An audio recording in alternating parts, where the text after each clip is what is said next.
नमस्कार, आप देख रहे हैं भारत एक्सप्रेस यूपी और मैं हूं आपके साथ आनंद विजय सिंह। मिशन 2024 को लेकर राष्ट्रीय लोकदल के अध्यक्ष जयंत चौधरी बड़े प्लान पर काम कर रहे हैं। जयंत चौधरी के इस नए प्लान में पूरा फोकस युवा और खिलाड़ियों पर है। एशियन गेम्स में मेडल जीतकर लौटी भारत की 3 बेटियों को जयंत चौधरी सम्मानित करने के लिए मेरठ आ रहे हैं। एक ही दिन में जयंत चौधरी के 3 बड़े कार्यक्रम ये गवाही देने के लिए काफी हैं कि आखिर जयंत युवाओं पर किस तरीके से खास फोकस किए हुए हैं। जयंत चौधरी के इस प्लान में मुजफ्फरनगर और बागपत लोकसभा सीट पर जीत की कहानी भी छिपी है।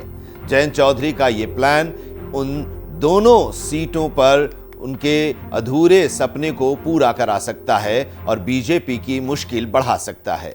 आरएलडी के अध्यक्ष और राज्यसभा सांसद जयंत चौधरी विधानसभा चुनाव में पश्चिमी उत्तर प्रदेश की 8 सीट जीतकर और उपचुनाव में ये जीत का आंकड़ा 9 तक पहुंचाकर बेहद उत्साहित हैं। अब बारी मिशन 2024 की है। आरएलडी का फोकस हमेशा से ही किसानों और मजदूरों पर रहा है।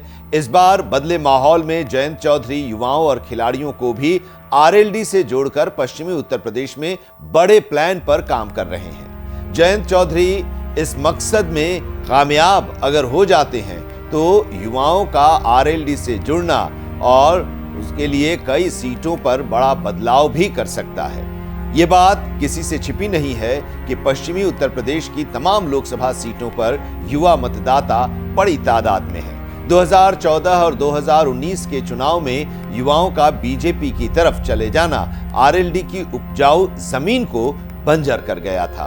अब आरएलडी इसीलिए युवाओं पर खास तौर से फोकस कर रही है।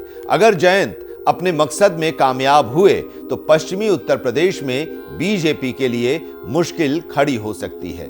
एशियन गेम्स में मेडल जीतकर लौटी मेरठ की 3 बेटियों को सम्मानित करने के लिए जयंत चौधरी 16 अक्टूबर को मेरठ आ रहे हैं। तीनों ही बेटियां किसान परिवार से ताल्लुक रखती हैं। जयंत चौधरी सबसे पहले शॉटपुट में 72 साल बाद एशियन गेम्स में ब्रॉन्ज मेडल जीतने वाली किरण बालियान के घर एकता नगर में जाकर उन्हें सम्मानित करेंगे।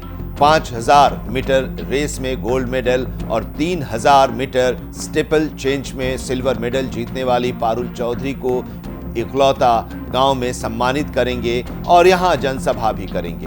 जयंत चौधरी इसके बाद भाला फेंक में गोल्ड मेडल जीतने वाली अनु रानी को सम्मानित करने के लिए बहादुरपुर जाएंगे और वहां भी एक जनसभा उनकी है और उस जनसभा को संबोधित करेंगे। इकलौता गांव मुजफ्फरनगर लोकसभा क्षेत्र के सरधना विधानसभा क्षेत्र का हिस्सा है और बहादुरपुर गांव बागपत लोकसभा क्षेत्र की सिवाल खास विधानसभा क्षेत्र का हिस्सा है।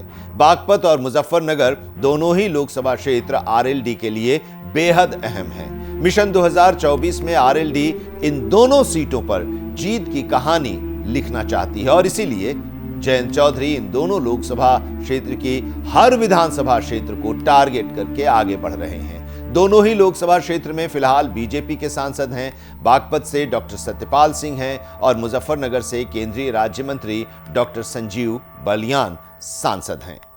मेरठ में 16 अक्टूबर को जयंत चौधरी इकलौता और बहादुरपुर गांव में 2 जनसभाएं करेंगे। जयंत चौधरी अपनी इन जनसभाओं में बीजेपी को निशाने पर रखेंगे और इंडिया गठबंधन की मजबूती भी बताएंगे। किसान, नौजवान, मजदूर, बकाया गन्ना भुगतान सहित कई मुद्दों पर वो बीजेपी और उसके नेताओं पर हमलावर नजर आ सकते हैं। आरएलडी मुखिया जयंत चौधरी के 16 अक्टूबर के कार्यक्रमों को लेकर आरएलडी के राष्ट्रीय महासचिव राजेंद्र शर्मा का कहना है कि साधारण किसान परिवार की बेटियों ने मेडल जीतकर हम सबका सीना गर्व से चौड़ा कर दिया है।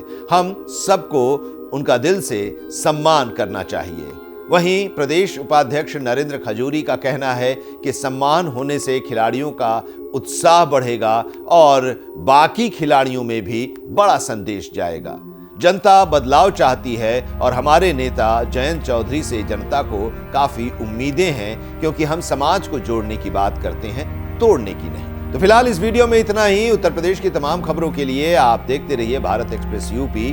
नमस्कार।